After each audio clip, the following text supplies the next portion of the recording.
We are the Institute for Intuitive Intelligence, revolutionizing intuition by training spiritually fierce women globally as qualified intuitive guides. Subscribe for the leading research and teachings on the conversation of intuition development. Hey, dear beloveds. Well, I am just dropping in with a little bit of a check-in and an update on the rapid evolution of my relationship with the glorious Priestess, Mystic, Leader, Holy Trinity. And in particular, I want to check in with you and ask, where are you at right now with your Priestess, Mystic, Leader?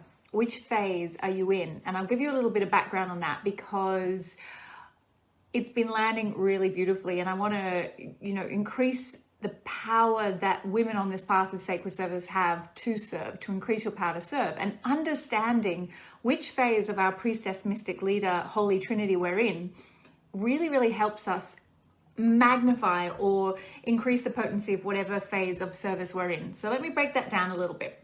The Holy Trinity is the Priestess, the Mystic, and the Leader. And in truth, they're all one. So we have this beautiful image now from Rachel Cannard that is a triangle. One leads to the other. It's an unending, feedback loop, if you like. But at any particular moment in our service, we can identify which phase of that Holy Trinity that we are in to help us understand how to show up, right? So when we're in our sacred service, it is a big job. It's a full-time job. You will know if you have hung out with me that it's not something that we get to do just when we're working and someone's paying us. But this task of being on the path of sacred service is all the time, all the freaking time. So we are never stepping out of that. It's not like we're the psychic reader who just shows up and does a reading and then goes home and be's, the muggle. We are in this role of service all of the time. Our life is the demonstration.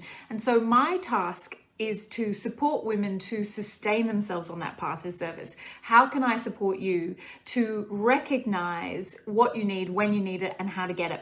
And the Priestess, Mystic, Leader are three phases on our path of sacred service for those of us who are women in this role of sacred service to help us understand where we're at.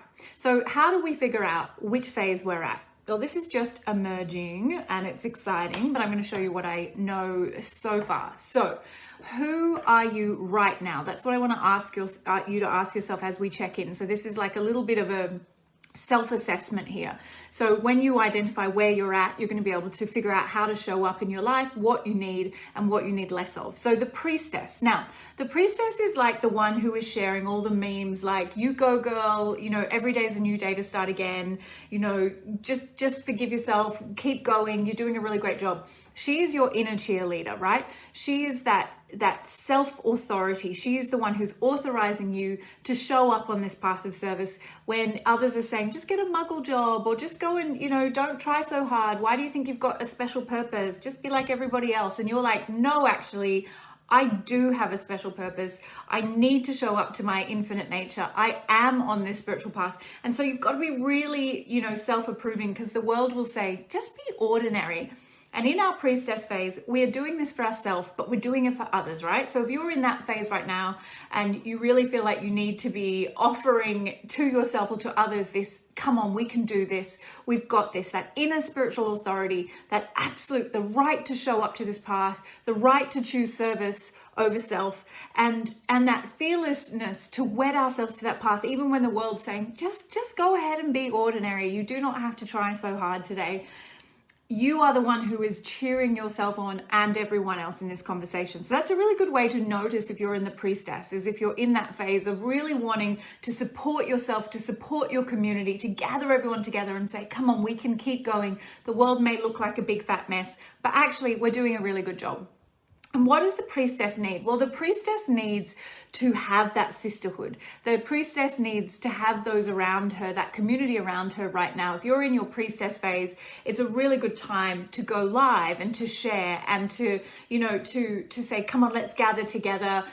to get together with other women in real life or online, and to just create a sense of connection and community. It's a really good time to be in service, in fact, because it's when we're doing our work is when we're most certain that we're in the right path. Yeah, it's when you go home and your partner says, are you sure this is the right thing, because you're not making enough money to make me happy, or whatever the story is they have. When you're in it, when you're in your service, that's when you're like absolutely certain, this is the path. I am meant to be doing this. I am the priestess. There's no question. So when you are feeling that, the best thing to do is to give to someone else, to give to your clients, to give to, you know, if you don't have a client base yet, just to give to others and allow yourself to be in that service, because that is what the priestess yearns to do. And remember, the ultimate characteristic of the priestess is that she brings the divine to the mundane places, right? So it doesn't matter if you are at book club or mother's group, or you are picking up the kids, or you are leading a freaking revolution. Whatever you're doing, you bring your holiness to the mundane, and you make the ordinary sacred. You make others feel good and holy and sacred and great. So that's the role that you've got right now if you feel like you're in your priestess phase. And you might be in that phase for days, or a day, or a week, or an hour, or a month at a time. It's really not about how long. She is one of your qualities if you're a woman on this path of sacred service. Now, the next one is the mystic. And the mystic is like, don't you dare come in here. Mama's meditating. You need to go inwards. You do not need to be on the internet. You do not want to create community. You want to be with your holy nature in stillness, silence, and solitude. This is when it's like, oh my God, I can't believe I had children. I just want to go and be a monk in the monastery in the mountains, because that yearning to connect to your inner nature is so big. And it's vital. And let me tell you this, if you are a woman on the path of sacred service and you don't ever give time to your mystic, if you don't have structure in your day to support you in this mystic relationship, you will burn out so fast, because this is the nexus of that Holy Trinity. You must have that time to refill your cup. You must have that time to be with your God nature. And this is when we are actually doing our deepest work. It might not look like outward service, but it actually is, because your energetic vibration is your gift, right? So if you aren't in your mystic, for me, it's a daily thing. If I don't get mystic time daily, then I go a little bit, wacky. I cannot keep myself together. I'm not emotionally regulating in the same way. I can't keep my nervous system in check. So you absolutely need to give your mystic time. And you may go, oh, well, I should be doing for others. It should be doing. And that is just bullshit. The inward giving is the outward doing, if you truly understand the quantum nature of reality and the way that giving and receiving work. So if you're always in your priestess and you're always outward giving, then there's a very good chance you're actually in your shadow of the priestess, which is a martyrdom, which means I have to be constantly doing for others to prove my worth, right? And when we're in our mystic phase, we must be willing to sit in our stillness, our silence, and our solitude, and withdraw from the world, even if that's only for 20 minutes at a time, just to give back to yourself and to meet yourself as you truly are. Because the truth is, the outward projection is simply a manifestation of your inward state of being. You cannot inherit in the outside world anything that you haven't created within. So this is vital. And as I said again, all of our service, regardless of what we do, is energetic vibrational medicine. This is what I train my third level priestesses to understand. This is what the intuitive intelligence trainer knows. I mean, the intuitive intelligence trainer is qualified to train consciousness. And consciousness actually doesn't exist in the world. It exists in the ether. It isn't an outward solid thing. So we have to be really, really willing to privilege that. This is the hardest one of all, right? Because while you're in your priestess and you're out there and you're doing, you can kind of justify, I'm productive. I'm a productive member of the world. When you're in your mystic, the world will go, knock, knock, knock. What are you doing? What are you doing? I remember in my previous relationship, I would hear this and it would just, my stomach would drop every time I'd hear it, because I'd go and hide in my mystic's cave, which was probably my wardrobe, to meditate. And I'd hear this, where's mum? what's your mum doing? And I'd be like, no, they've got figured out that I'm not around. And I'd be like, no, lock the doors. So I used to take myself away, either on retreat if I could, or even like I'd book a hotel room for a night, or I'd go somewhere, stay at a friend's house if they were away, just to withdraw from the world. And it may be that you need to find that spiritual fierceness, to find the structure to say, I am checking out for a while because my mystic needs me. And it doesn't have to cost money. It can be just like, whatever you need, but to make it a priority, because if you don't, you will burn out. So that's how you'll know you're in your mystic. You just don't want to be talking. You don't want to be teaching. You don't want to be sharing. You want to be with your God nature. You want to be with your goddess nature. And you must do that. That is your highest form of service. And that leads us to the final part of the Holy Trinity, which is the leader. How do you know if you're in your leader archetype? Well, you're here, you're doing this. You want to teach, you want to share, you want to inspire others to their own greatness, but not like the priestess might be doing it more informally. She might be doing it more like just through her community, through like the lady at the supermarket that she just wants to high five because she's handled a tantruming toddler or whatever. It could be more formal than that. It could be through paid service, but the leader is you in your absolute, no, excuse my language, fucks given. I am here. I am on fire. I need you to know these things. This is what I need to know. And I am leading myself by demonstration. I lead others. And the leader is the one she is organized. She's on point. She's writing the book. She's designing the program. She's amplifying her voice. She is absolutely willing to take responsibility for a big global change. So she's really stepped into that sense of her own power, her own authority.